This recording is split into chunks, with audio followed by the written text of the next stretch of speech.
At dahil tapos na nga ang bilihan, ay oras naman nga para ayusin ko naman itong mga paninda ko na nakatuwang-wang nga pala sa labas.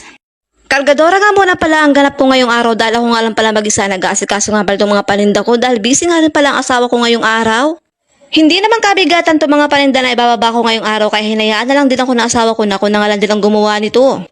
Dito ko nga pala nilalagay yung mga paninda ko nga pala ng mga maliliit lang na box kapag meron ako mga bagong pamalengke. Kapag namamalengke ako at malalaking items nga pala yung mga binibili ko sa bahay ko nga pala ipinauwi sa asawa ko dahil doon nga pala meron kami bakanting lagayan. At kung mapapansin ninyo, yung mga items na nandito nga pala sa may estante ko, ito nga pala yung mga bagay na pinapautang ko nga pala sa mga kasuki kong tunay. At yes, mga kasuki kong tunay, ako nga pala yung inyong tinderang Bombay. Bali, isa nga din po pala ito sa mga source of income namin dito nga pala sa tindahan. Sa ngayon ay medyo matumal nga pala kaya for the ayos muna tayo ng mga oras na to. Bali, nagpapa-installment po kasi ako ng makagamitan sa bahay kung ano-ano nga po pala mga items na gusto nga pala ng aking customer. At dahil marami tayong obligasyon sa buhay dahil meron tayong anak tsaka nag-aaral nga din pala, kailangan talaga natin kumahid nga pala sa araw-araw, hindi tayo pwedeng huminto dahil nga. Nagsisimula na nga rin pala ako mag-stock ng mga ganitong paninda dahil malapit na nga rin palang anihan dito. Malay nyo, baka meron sa akin bumili kaya umorder ng mga ganitong items o diba biglang yaman. Sinasabayan ko nga rin pala ng ayos ng mga oras na to dahil wala pa namang ganong bumibili nga pala sa tindahan kaya for the ayos muna nga pala ako ng mga oras na to. Medyo mainit nga talaga ang panahon ng mga oras na yan talaga matagaktak ang pawis ko dyan anak ng shoota. Sa ngayon ay medyo matubal nga talaga ang bentahan kaya for the ayos muna tayo ng ating mga paninda. Pero sanay na ako sa mga ganitong senaryo ng buhay ko bilang nga palang tinder at online seller nga pala. Siyempre sa bentahan nga pala hindi naman laging Pasko kaya masanay na tayo na hindi naman laging ganun. Kaya nga dapat talaga sa panahon ngayon na baliskarte nga pala tayong humawak ng ganitong klaseng lahanap buhay dahil hindi talaga madali mag-handle ng ganito. Buti na nga lang din ng mga panahon na mabenta nga pala yung ganito talaga nakapagsubi nga rin pala ako para sa susunod nga pala mga pa-order. At ng mga oras na to ay nais ko nga pala yung mga kaldero ko nga pala ng mga oras na yan. Tingnan nyo naman talaga napakaganda nga pala ng size ng mga to. At sa pag-ayos ko nga meron nga pala ako nakita ang dalawang para sa labay hindi nga pala sa akin yung sa kapitbahay namin yan. Siyempre tuloy pa rin yung paglilinis natin ng mga oras na yan abay para nga pala hindi masayang yung mga oras na tumatakbo at baka mamaya dagsana naman ang mga tao. Ayusin ko nga pala yung pagkakalagay nga pala ng mga paninda ko nga pala dito nga pala sa may istante babaguhin ko nga pala ang posisyon ng mga oras na to. Siyempre babaguhin naman natin para naman maiba nga pala sa paningin ng mga customer natin o diba? At kung naghahanap naman kayo ng mga kakaiba nga palang rice cooker pwede nga pala kayo pumunta dito nga pala sa amin sa tindahan at lagi nga po pala kaming open.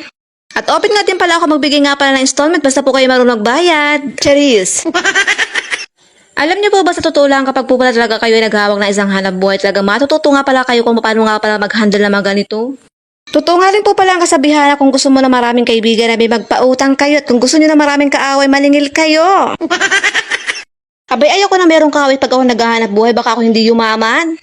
At isang kailangan din po pala natin talaga kapag gusto natin magtayo ng isang hanap buhay, isang malaking puhunan. Ang puhunan na kailangan natin ay malaking pasensya nga rin pala dahil ito nga pala number 1 na kailangan talaga natin.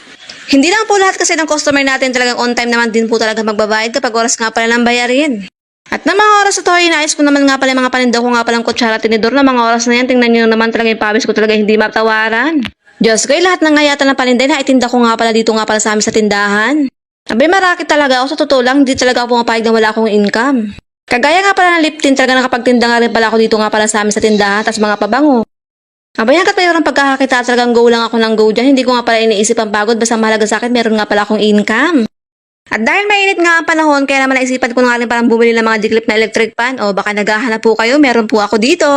Diyos ko, malapit na nga pala ako matapos sa mga oras na to dahil nandito na nga pala ako sa mga shelf ko na to. Bali meron nga din pala ako mga gantong klaseng paninda, mga lagayin nga pala mga anik-anik sa loob ng bahay. At dahil kitaw lang nga po pala ako sa height, kaya gumamit na nga rin pala ako ng bangko para maitaas ko nga pala itong mga paninda ko na to. Anak shoota, para-paraan din ang inyong tindera pag hindi abot talaga gumagamit ng bangko. At dahil todo ang sipag natin ngayon, kaya naman itong mga stand pan ko na to, talagang pinunasan ko na nga rin, dalang itsurahin nga pala, dahil pa nga palang tinaga ng panahon. Iniayos ko na nga pala ng lagayin nga pala itong mga stand pan ko nga pala na to, at dahil nga pala ako hindi mapakali, talagang binago ko nga pala pagkakalagay na to. Ako talaga yung tao na kapag hindi nga pala komportable nga pala sa mga ginagawa ko, talagang binabago ko ito kahit nga pala paulit-ulit. At nakita ko nga pala itong dati kong bag na pinaglalagay nga pala ng listahan ko, baka meron nga pala naiwang pera, abay sayang.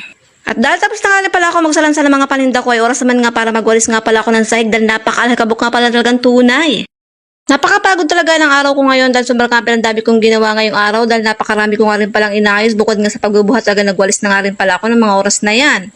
At bago nga po pala matapos ang aking video ngayon, gusto ko nga lang po pala i-shoutout yung mga followers ko nga pala sa Busos, Bulacan. Lalo na po kay Matias Makisig. Hello po sa inyo. At syempre po yung mga followers ko nga po pala sa Bicol. Hello po sa inyo. Maraming salamat po sa panonood.